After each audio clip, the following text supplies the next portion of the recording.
Hello friends, welcome to தியா சமையல். இன்றைக்கி என்ன சமைக்க போகிறேன்னா மாங்காய் வச்சு தித்திப்பு தான் பண்ண போகிறோம். இந்த தித்திப்பு செய்கிறது ரொம்ப ரொம்ப ஈஸி, ஆனால் டேஸ்ட்டு செம்மையாக இருக்கும். இது எல்லாத்துக்கூடயும் ஒரு சைட் டிஷ்ஷாக சாப்பிட்லாம், இல்லைனா ஃப்ரிட்ஜில் வச்சு நல்ல சில்லுன்னு ஒரு டெசர்ட் மாதிரியும் சாப்பிட்லாம். டேஸ்ட்டு வேறு லெவலில் இருக்கும். வாங்க எப்படி செய்கிறதுன்னு பார்க்கலாம். சமையல் அறைக்கு போகிறதுக்கு முன்னாடி இப்போ தான் ஃபர்ஸ்ட் டைம் என் சேனலை பார்க்குறீங்கன்னா என் சேனலை சப்ஸ்கிரைப் பண்ணிவிட்டு பக்கத்தில் இருக்க பெல் ஐக்கானை கிளிக் பண்ணிவிட்டு வாங்க.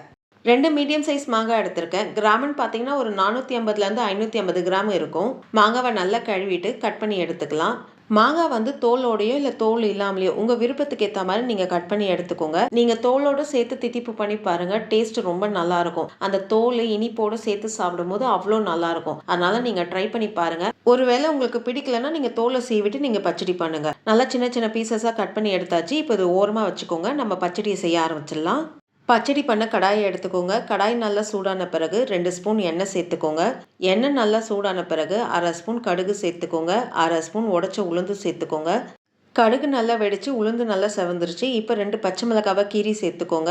2 காஞ்ச மிளகாவை கிள்ளி சேர்த்துக்கோங்க. கொஞ்சம் கருவேப்பிலை சேர்த்துக்கோங்க. கருவேப்பிலை நல்லா பொரிஞ்ச பிறகு கொஞ்சம் பெருங்காயத்தூள் சேர்த்துக்கோங்க.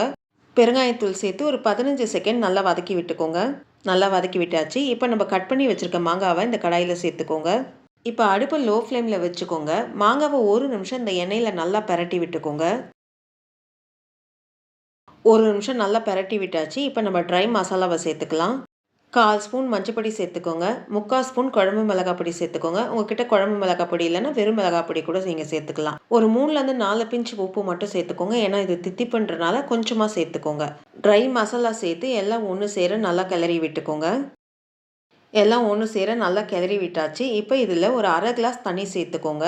இந்த 1/2 கிளாஸ் தண்ணியிலே மாங்காய் நல்லா சாஃப்டாக வெந்துடும். அதனால் 1/2 கிளாஸ் தண்ணி மட்டும் சேர்த்துக்கோங்க. தண்ணி சேர்த்து எல்லாம் ஒன்று சேர ஒரு கிளறி விட்டு இப்போ மூடி போட்டு அடுப்பு லோ ஃப்ளேமில் வச்சு ஒரு 5 நிமிஷம் வேக விடுங்க. மாங்காய் வேகிறதுக்குள்ளே நம்ம வெள்ளத்தை கரைச்சி எடுத்துக்கலாம். சில வெள்ளத்தில் பார்த்தீங்கன்னா நம்மளுக்கு மண் இருக்கும். அதனால் கரைச்சி வடிகட்டி சேர்த்துக்கிறது நல்லது. 1 கப் வெல்லம் எடுத்திருக்கேன். வெள்ளத்துடைய அளவுன்னு பார்த்தீங்கன்னா 180லேருந்து 200 கிராம் எடுத்துக்கோங்க. அதாவது உங்களுடைய டேஸ்ட்டுக்கு ஏற்ற மாதிரி மாங்காவுடைய புளிப்புக்கு ஏற்ற மாதிரி நீங்கள் அளவை கூடவோ குறைவோ சேர்த்துக்கோங்க.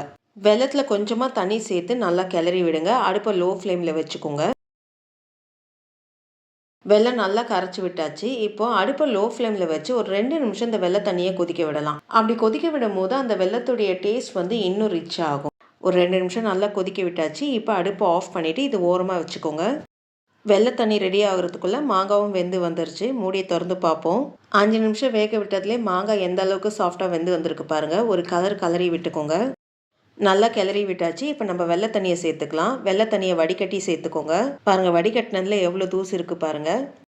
வெள்ளை தண்ணி சேர்த்து எல்லாம் ஒன்று சேர ஒரு கலரி விடுங்க. எல்லாம் ஒன்று சேர நல்லா கிளறி விட்டாச்சு. இப்போ அடுப்பு லோ ஃப்ளேமில் வச்சுக்கோங்க. மூடி போட்டு ஒரு 5 நிமிஷம் வேக விடுங்க. அப்பப்போ மூடியை திறந்து கிளறி விட்டுக்கோங்க. ஏன்னா வெள்ளம் சேர்த்துருக்கோம், அதனால் டக்குன்னு அடி பிடிக்க ஆரம்பிச்சிடும். அதனால் அப்பப்போ கிளறி விட்டுக்கோங்க. 5 நிமிஷம் எல்லாம் ஒன்று சேர வேக விட்டாச்சு. மூடியை திறந்து பார்ப்போம். அந்த வெல்லமும் மாங்காவும் ஒன்று சேர தகன்னு கொதிக்குது பாருங்கள். பார்க்கும்போதே நாக்கில் நல்லா எச்சி ஊறும். அந்தளவுக்கு இதோடைய டேஸ்ட் இருக்கும். இந்த மாங்காய் சீசனில் கண்டிப்பாக மிஸ் பண்ணாமல் இந்த மாங்காய் பச்சடியை பண்ணி பாருங்கள். நாக்குக்கு நல்ல டேஸ்ட்டாக ஒரு மாங்காய் தித்திப்பு ரெடி ஆகிடுச்சு. இந்த வீடியோ உங்களுக்கு பிடிச்சிருக்கும்னு நினைக்கிறேன். அப்படியே ஒரு லைக்கை தட்டுங்க. மறக்காமல் என் சேனலை சப்ஸ்கிரைப் பண்ணிவிட்டு பக்கத்தில் இருக்க பெல் ஐக்கானை கிளிக் பண்ணுங்கள். வரும் நாட்கள் இனிதே அமைய நல்வாழ்த்துக்கள். நன்றி, வணக்கம்.